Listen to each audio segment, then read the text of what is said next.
Cette semaine, j'ai testé pour toi la technique du time blocking, ce qui veut dire que je n'avais pas de to-do, je l'ai intégré directement dans mon horaire de la semaine. Je t'explique exactement qu'est-ce que j'ai fait cette semaine, comment j'ai fait et ce que j'en retiens. Ah, pas de to-do, ça existe? Sûrement, mais je pense pas que c'est pour tout le monde parce que personnellement, j'ai pas eu des super bons résultats.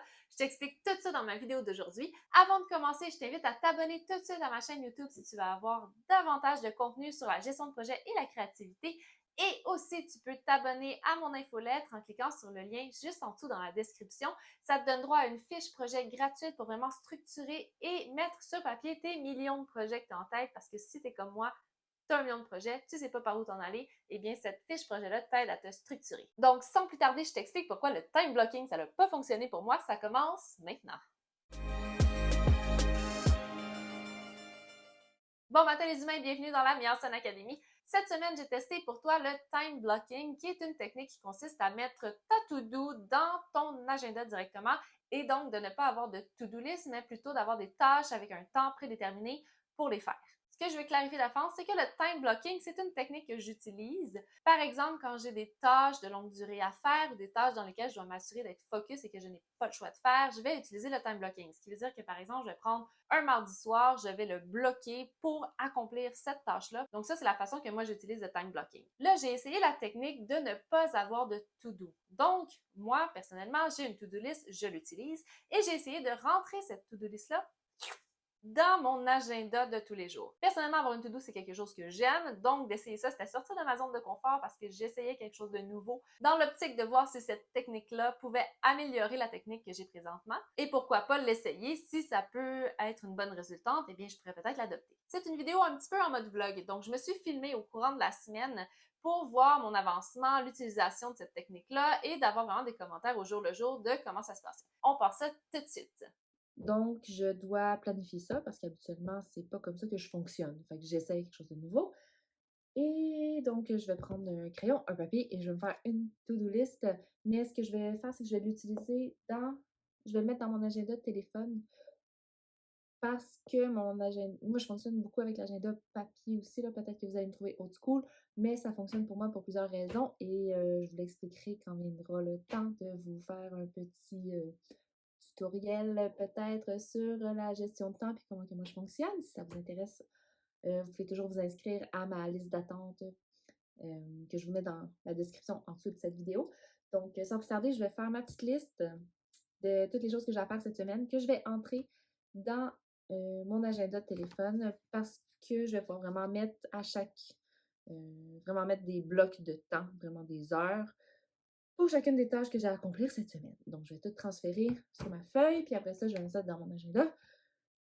Je trouve que c'est quand même un long travail à faire pour un dimanche soir, mais j'imagine que ça va porter fruit. On va voir comment ça se passe durant la semaine. Mais voilà, donc ça va être ma première étape pour essayer de faire le time blocking comme il faut cette semaine, vraiment tout rentrer ma semaine dans mon agenda de téléphone avec des alarmes. Et sur ce, je commence à l'instant. Donc voilà, on commence ça. Là,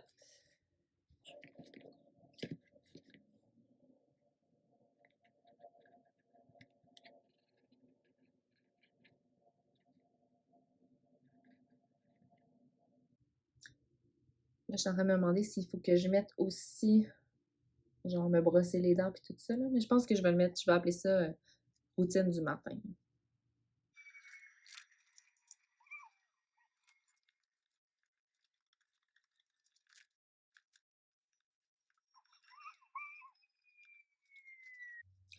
Là, je vais arrêter ça là parce que j'ai aussi besoin ben, de rentrer des choses dans mon téléphone et je filme en ce moment avec mon téléphone. Donc, voilà, je vais continuer à planifier tout ça parce que demain, ça va être ma première journée avec le time blocking. Fait que c'est quand même simple. J'ai pas grand-chose la semaine prochaine dans mes to-do à faire, fait que ça devrait bien aller.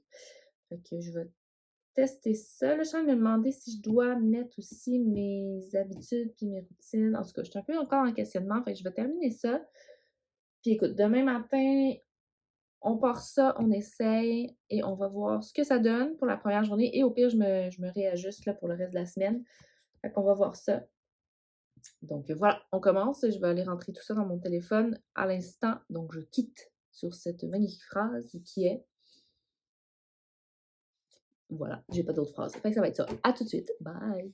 Tout d'abord, j'ai trouvé ça très, très long à mettre en place parce que moi, je travaille pas vraiment avec seulement l'agenda de mon téléphone. J'ai une technique complètement différente. Et de tout centraliser, bien, c'est un petit peu plus difficile pour moi. J'ai quand même décidé de garder mon agenda de travail au travail, mais de mettre tout ce qui était to-do personnel dans mon agenda personnel. Et j'ai utilisé mon téléphone comme reminder parce que vu que c'est ma to-do est timée, mais ça me prenait des reminders pour me rappeler quand les tâches devaient être faites. Donc bref, j'ai trouvé ça très long à installer, mais une fois que c'est fait, on n'a plus besoin de re-rentrer ça à chaque semaine, les gros blocs, on a juste besoin de rentrer la to-do au travers de ces blocs-là. Donc, pour une première fois, c'est sûr que ça peut être complexe à installer, mais une fois que c'est fait, après ça, ça devient beaucoup plus simple. Donc, peut-être que j'aurais dû faire un 2 ou un 3 semaines d'essai au lieu d'une semaine seulement. J'ai décidé de le faire un petit peu plus longtemps qu'une semaine. J'ai amené jusqu'à une semaine et demie, mais ça n'a pas été aussi satisfaisant que j'aurais voulu parce que, encore là, je trouvais ça contraignant. Et quand je parle de contraignant, je parle que ça l'enlève un peu de la spontanéité dans mon agenda. Donc, Bon matin, on est le lundi et là, c'est aujourd'hui que je commence le time blocking. Je teste cette technique-là. Et ça commence drôle parce que, ben, ce matin, mon gars a décidé de se lever plus tard que d'habitude, ce qu'il fait jamais, surtout pas la fin de semaine. Mais non, hein, me laisser dormir, c'est pas une option. Donc, voilà, j'attends qu'il se réveille pour pouvoir continuer mon time blocking. Et donc, je suis déjà en retard dans les tâches que j'avais bloquées à l'agenda ce matin. Voilà, ça part drôle. Je sais pas trop encore comment je vais arranger ça. Mais c'est ça qui est ça. Donc, on s'adapte, on s'ajuste, on continue d'essayer et je vous donne des nouvelles plus tard. OK. Oui. Donc, ça laisse pas beaucoup de place à la spontanéité parce que tout est très, très, très cordé. Et je trouvais aussi que ça faisait en sorte que mon agenda était très, très, très dense comparativement à ma technique qui est beaucoup plus soft. Et donc, quand je regardais mon agenda, je trouvais ça quasiment anxiogène de voir autant de choses d'affichées qu'alors habituellement j'ai que quelques petits trucs d'affichés, de rendez-vous, de choses à faire, mais que ma to-do n'est pas incluse à l'intérieur de ça. Même si ma to-do par semaine est très minime parce que j'ai appris à la gérer, c'est quand même overwhelming de voir tout dans ton calendrier, de genre du lever au coucher à toutes les habitudes. Ça fait beaucoup de choses à se rappeler dans un calendrier et c'est très, très, très tiny. Donc bref, cette semaine, là, je suis un peu fâchée parce que j'avais mis dans ma to-do de programmer mes publications. Et là, il y a eu des imprévus, j'avais d'autres choses qui sont arrivées, que c'était pas dans le calendrier que je m'étais prévu comme to-do. Et là, ben, j'ai fait clear au lieu de snooze, fait que ça me l'a comme pas rappelé, puis vu que ça me l'a pas rappelé puis que je me fie à ça cette semaine, ben, je l'ai pas fait. Donc, j'étais un peu fru, un peu fâchée de tout ça. Mais j'imagine que... En tout cas, je trouve ça un peu weird parce que là, c'est vraiment mon calendrier qui décide ce que je fais et non moi qui prends ça en contrôle. Donc, c'est un peu mélangeant. Puis à cause de ça, tu sais, comme quand je me fais une to-do, habituellement, je coche, c'est fait, je sais que c'est fait. Là, c'est comme, je peux pas y revenir. Puis quand je fais des tâches, ben, ils disparaissent. Puis là, vu que j'ai fait clear, c'est comme si je l'avais fait. Fait que ça me l'a pas rappelé. Bref, je suis un peu flou, mais on continue. Voilà, c'est ça. On s'ajuste, on s'adapte. Puis on continue de voir si ça va aller de mieux en mieux. Bye. Il faut aussi être habile avec la technologie, dans le sens où, comme vous avez pu le voir, ça m'est arrivé de faire clear au lieu de snooze sur une tâche et puis elle n'est pas revenue dans mon calendrier. Et comme je me fie au calendrier, je me fie à l'application, eh bien là, j'ai pas fait la tâche parce que ça me l'a pas rappelé. Tandis que quand je fonctionne avec ma propre to-do list, eh bien à ce moment-là, je prends note et je vois que la tâche a été faite ou non faite, je la barre, je le sais, ça peut sortir de ma tête. Tandis que là, j'ai fait clear, c'est sorti de ma tête, mais non, elle n'était pas sortie de ma tête, j'ai accroché le piton du mauvais bord. Donc ça peut être un danger à prendre en considération quand on met sa to-do dans son téléphone. Pas juste dans son téléphone, non, mais vous comprenez ce que je veux dire, là, dans son calendrier. Moi, personnellement, j'ai un faible pour les to-do faits à la main ou dans des listes concrètes parce que j'aime ça faire le petit crochet, c'est ma petite récompense, mon petit high de dopamine. Et donc, l'avoir directement dans mon agenda fait juste que je fais clear et puis ça disparaît. Donc, j'ai pas cette satisfaction de voir ce que j'ai accompli pendant ma semaine, de faire comme waouh, j'ai tout fait ça cette semaine. Donc, on dirait que ça m'enlève un petit peu de gratification de pas pouvoir voir ce que j'ai accompli pendant ma semaine et juste de l'avoir dans mon agenda et puis on passe au prochain. Et c'est un peu tannant parce que à toutes les fois que je suis concentrée dans une tâche, que je suis comme, ouais, ok, je suis super focus, puis là, ben, mon cell sonne pour me dire qu'il faut que je fasse une tâche que j'avais prévue d'avance parce qu'il fallait que je fasse cette tâche-là parce que j'ai pas de to-do. Donc, j'ai pas le choix de la faire à ce moment-là parce que c'est là que je l'ai prévu dans mon agenda, sauf que j'étais super concentrée sur une autre tâche. Fait que pour vrai, c'est vraiment gossant. Aussi, j'ai trouvé ça extrêmement dérangeant parce que les zones de focus, on décide pas vraiment quand on les a. Des fois, c'est plus long focusé, des fois, c'est moins long focusé sur des tâches. Et là, bam, mon téléphone sonne pour me dire qu'il faut pas que j'oublie d'appeler ma mère. Oui, c'est correct, il faut que j'appelle ma mère, mais c'est à ce moment-là parce que c'est là que je l'avais prévu lundi. Sauf que là, on est rendu jeudi. Ça veut pas dire que c'est maintenant que j'ai envie de le faire. Et en ce moment, j'étais très concentrée. Et là, je viens de perdre mon focus parce que j'ai dû regarder mon téléphone parce que j'avais une tâche de prévu à ce moment-là et c'est à ce moment-là que je devais le faire.